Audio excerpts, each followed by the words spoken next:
Bismillahirrahmanirrahim. Assalamualaikum warahmatullahi wabarakatuh. Berikut ini adalah panduan praktikum pemrograman web baik untuk kelas yang onsite maupun yang online.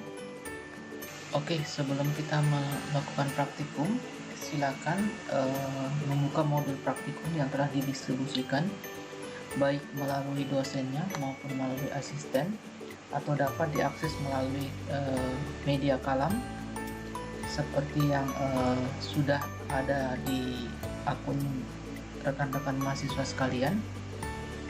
Khusus untuk praktikum saya atau yang diampu oleh saya sebagai dosen pengampunya, modulnya telah saya upload pada akun kalamnya masing-masing sesuai dengan kelasnya. Sebagai contoh di sini untuk modul 1 praktikumnya saya upload pada pekan kedua.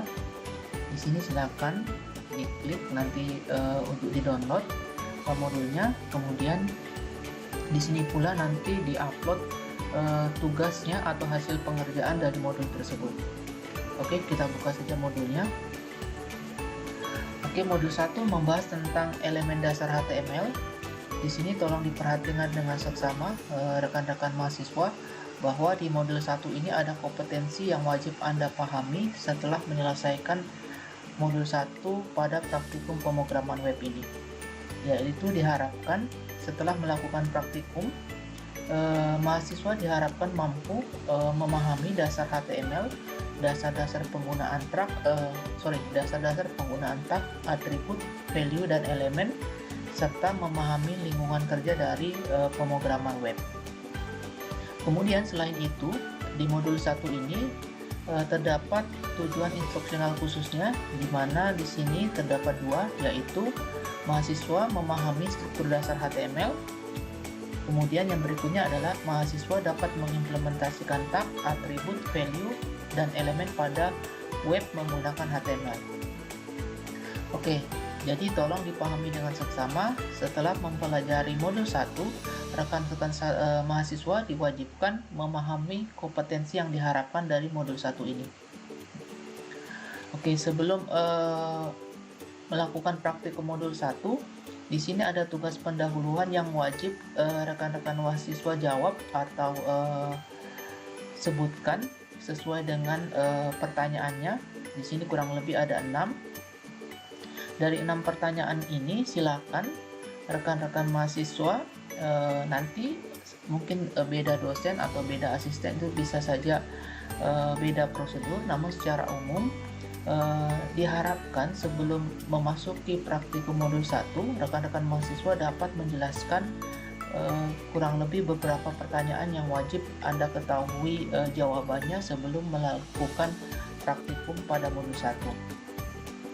Untuk mata kuliah yang saya ampu, semua jawaban ini silakan di-upload di blognya atau di web pribadinya. Kemudian dari jawaban ini disertakan linknya.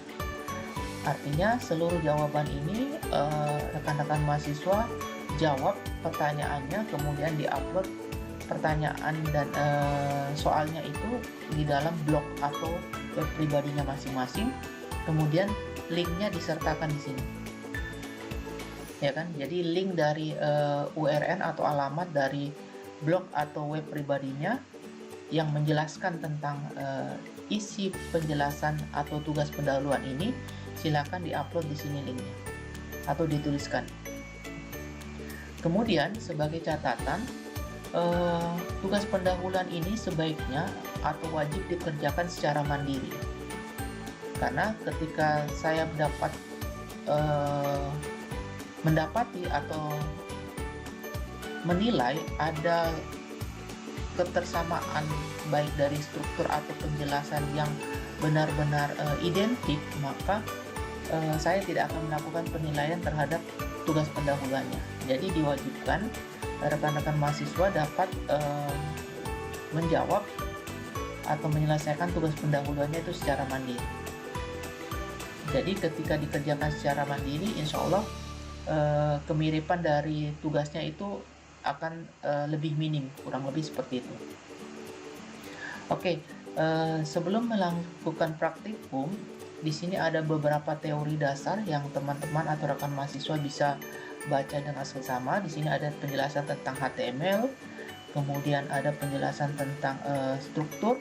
Ini yang tentu saja sudah ada materinya pada materi atau teori sebelum praktikumnya, baik yang dijelaskan oleh saya sebagai dosen pengampu atau mungkin ada dosen lain di kelas lain yang sudah mengampu mata kuliah tersebut, kemudian sudah menjelaskan materi-materi yang ada pada teori dasarnya. Kemudian di sini saya ingin sedikit mengulas bahwa ketika kita belajar tentang struktur HTML, itu kita akan mendapati tentang tag, kemudian atribut, value, dan elemen. Jadi sebagai contoh di sini yang dimaksud dengan tag ini adalah umpamanya atau contohnya adalah tag font atau tag P atau tag BR. Intinya ketika kita mendefinisikan satu tag, maka kita akan menutup tag tersebut. Perbedaannya antara tag pembuka dan tag penutup adalah simbol slash ini atau garis miring ini. Jadi untuk tag pembuka tanpa ada slash atau garis miring, sedangkan tag penutup diikuti dengan garis miring atau slash sesuai dengan tag pembukanya. Jadi kalau kita membuka dengan tag font, maka harus ditutup juga dengan tag font. Begitu juga ketika kita menggunakan tag umpamanya B, maka penutupnya adalah slash B, kurang lebih seperti itu. Kemudian di dalam tag itu biasanya ada terdapat beberapa atribut. Jadi atribut itu sudah dijelaskan juga mungkin di teorinya bahwa apa itu yang dimaksud dengan atribut. Jadi ketika kita mendefinisikan satu atribut, maka biasanya ada value atau ada nilai yang melekat pada atribut tersebut. Oke, sebagai contoh ini di sini tagnya font, kemudian atributnya color, dan value-nya adalah red. Kemudian yang ini warna merahku ini maksudnya adalah konten. Jadi ini adalah bagian-bagian dari struktur dari tag HTML. Sedangkan satu kesatuan ini disebut sebagai elemen. Jadi kalau kita lihat hierarkinya dokumen HTML itu biasanya dia tersusun dari beberapa elemen. Jadi elemen itu seperti klaster-klaster. Jadi di dalam dokumen HTML itu banyak elemen-elemennya. Jadi satu kesatuan utuh tag yang dilengkapi dengan atribut, value, konten, dan sebagainya sehingga membentuk satu kesatuan, itu yang disebut sebagai elemennya. Oke, di sini di teorinya ada beberapa tag-tag dasar yang perlu kita pahami sebelum kita mempelajari tentang HTML. Jadi, contohnya adalah H1, ya kan, tag P dan seterusnya, kemudian tag font dan seterusnya. Kemudian di sini adalah tag list. Jadi sesuai teori yang sudah dijelaskan juga mungkin sebelumnya, bahwa list itu terbagi dua, ada yang ordered list dan yang ada yang unordered list. Secara umum mungkin sudah dijelaskan di teorinya ya, bahwa yang ordered list itu biasanya berupa number, baik number yang sifatnya Romawi, abjad maupun numerik, kurang lebih seperti itu. Sedangkan yang unordered list itu biasanya berupa bullet atau simbol. Nah itu kalau kita lihat di Word itu dia posisinya di bullet. Sedangkan kalau yang ordered list dia posisinya di number library, kurang lebih seperti itu. Kemudian lanjut lagi, di sini ada beberapa tag dasar yang harus Anda pahami untuk memahami tentang dokumen HTML. Di sini tadi sudah dijelaskan di atas juga apa itu yang dimaksud dengan atribut dan apa yang dimaksud dengan value. Ini secara umum sudah cukup jelas ya. Oke, selanjutnya kita masuk di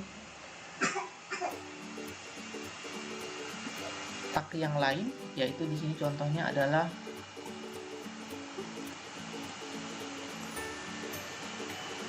tag A. Jadi tag A biasanya atribut pengikutnya itu adalah href, yaitu menandakan location-nya, di mana target lokasi tersebut akan ditujunya. Ya, formatnya kurang lebih seperti ini. Ini akan menghasilkan target atau link yang dituju, yaitu contohnya di sini adalah apps.letvicom.umi.com. Di sini ada beberapa target, spesifiknya ada yang self, ada yang blank, parent, dan top. Kemudian selanjutnya adalah tag image. Jadi ketika kita ingin mereload atau menampilkan gambar, biasanya kita menggunakan tag image, dan atribut penyertanya untuk tag image itu biasanya adalah, atau defaultnya itu adalah src. Src itu menandakan adalah location-nya. Jadi ketika kita meletakkannya di dalam satu folder, biasanya kita cukup hanya memanggil nama filenya saja. Namun ketika location atau nama filenya itu berbeda, path-nya atau alamatnya, sebaiknya alamat itu dituliskan lengkap. Kemudian di sini atribut lainnya biasanya yang melekat untuk tag img adalah width dan height. Secara umum value-nya untuk width dan height itu adalah ada yang sifatnya pixel dan ada yang sifatnya persen. Jadi kalau yang value-nya adalah pixel, maka itu dia mengikut dari satuan pixel yang disediakan oleh resolusi dari perangkat komputer yang digunakan. Sedangkan kalau persen, itu dia mengikuti dari persen layar yang disediakan dari perangkat tersebut. Lebih seperti itu. Oke, selanjutnya kita masuk di praktikum mandirinya. Sebaiknya dibaca dengan seksama dulu prosedur dan kegiatan praktikumnya. Jadi di sini diharapkan kegiatan praktikumnya Anda nanti diminta untuk membuat satu dokumen HTML dengan nama modul web _web, kurang lebih seperti itu. Jadi ini ketika tugas tersebut dikirim offline, ya. Namun ketika tugas tersebut dikirim online, itu biasanya diupload di link web blognya atau di codepen.io. Jadi kalau di kelas saya khususnya itu untuk yang evaluasi ini cukup diupload saja di codepen.io, nanti linknya diberikan di atau ditampilkan di modulnya. Jadi yang Anda harus lakukan di evaluasi praktikum ini adalah Anda diminta untuk membuat tampilan halaman dokumen HTML seperti ini, ya kan? Strukturnya secara umum seperti ini. Jadi bagaimana caranya untuk membuat halaman seperti ini? Di sini ada instruksinya bahwa gunakan tag-tag yang sesuai untuk menghasilkan tampilan seperti di atas. Jadi kira-kira tag-tag apa yang digunakan untuk dapat bisa menghasilkan dokumen seperti ini. Kemudian untuk gambar yang ini silahkan diupload foto, ya kan, pribadi masing-masing dari peserta praktikum. Kemudian yang ini diharapkan running text ini, yang HTML, JavaScript, CSS, dan PHP ini adalah berupa running text. Kira-kira tag apa yang digunakan untuk merunning text.